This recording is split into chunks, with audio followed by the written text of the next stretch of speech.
Magandang araw! So ayun na nga mga manay for today's video. Samahan niyo ulit ako sa aking mga kaganapan ngayong maghapon. At kahit nga napakalakas ng ulan, sumugod nga ako dito kila mama para pumunta nga sa school ng anak ko. Nakalimutan kasi namin ipaprint yung project na kahapon at kailangan daw ito ngayon. At buti na lang hindi pa nakakaalis si Papa papuntang mundo, kaya ayan, nagpahatid nga muna ako sa crossing kahit napakalakas ng ulan. Malapit lang naman sa gate ng school itong computer shop, kaya iaabot ko na nga lang ito sa anak ko pagkatapos. Maaga pa naman kaya pwede pang pumasok doon, basta't sasabihin mo lang sa guard kung anong pakay mo. At pagka-uwi ko nga sa bahay, ito naman ang nadatnan ko, isang napaka-cute na tuta na parang miss na miss ako palagi.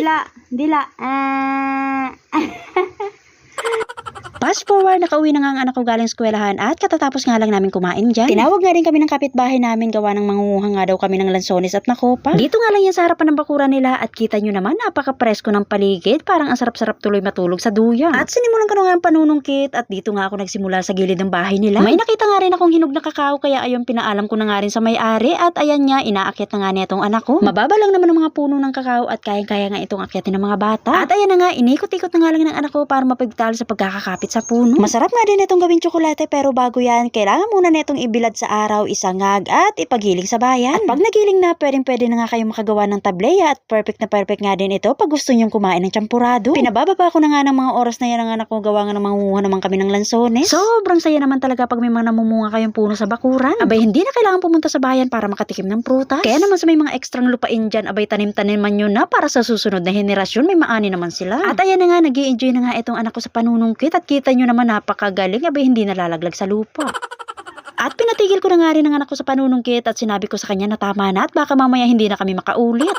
At hanggang sa pag-uwi nga namin ay nanginginain pa rin itong anak ko at nanghingi pa nga ng asin. At pag-uwi nga namin dito sa bahay ay pinahugasan ko nga agad sa kanila itong mga nakuha namin. At ngayon na nga lang uli ako makakatikim nito, abay wala namang kasing makopa at lansones sa abroad. At kinagabihan niya ay bumalik nga uli kami dito sa crossing para bumili ng dog food. Naubusan na kasi ng pagkain ng mga alaga naming aso. Diyos ko, puro de apat na kasi sila ngayon. Dati bigas lang ang inaalala ko na sana wag kaming maubusan. Pero ngayon pati dog food ng mga alaga ko, abay isinaman ko na sa panalangin. At dumaan na nga rin ako dito sa Crispy King para bumili ng uulamin namin ngayong gabi. Wala na kasi akong oras mamalengke at magluto ng hapunan, kaya ayan, lutong ulam na nga lang ang binili ko dito. Nasa bundok nga pala ngayon sila mama at papa at eto nga iniwan nga muna sa amin etong pamangkin ko at sana lang hindi to umiyak mamayang gabi. Hindi pa naman to sanay matulog na hindi katabi si mama at fast forward kinaubagahan nga ay nagatid naman ako dito sa daycare center.